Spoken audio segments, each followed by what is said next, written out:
በፍተሻ ሂደታችን ላይ ቼክሊስታችን ውስጥ ሊኖሩ የሚገቡ እጅግ በጣም መሰረታዊ 5 ጉዳዮች ጤና ይስጥልኝ እንደምናላችሁ ሞገስ ሞተርስ ነኝ። በመጀመሪያ የቬሂክል አይደንቲፊኬሽን ሊፈትሽ የሚመጣው ፈታሽ ቅድሚያ ሊሰራ ከሚገባው ጉዳይ ውስጥ ቬሂክል አይደንቲፊኬሽን ነው። ቻሲስ ነምበሩ መመዝገብ አለበት። እሱ የሚፈትሸው መኪና ጋር ቻሲስ ነምበሩ ከዶክመንቱ ጋራ ካለው አላይን ማድረጉን በደንብ ቼክ አድርጎ ማረጋገጥ ይኖርበታል።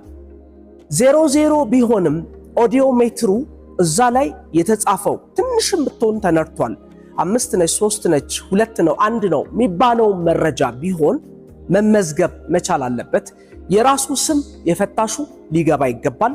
ያስፈታሹ በተጨማሪም የመኪና መሸጫው ሪከርዱ መረጃው ሙሉ ሆኖ ገብቶ ጥንቅቅ ብሎ ማለቅ መቻል ይኖርበታል። ይሄ መረጃ እጅግ በጣም ጠቃሚ ስለሆነ ለበኋላ ሪፈረንስ ማለት ነው።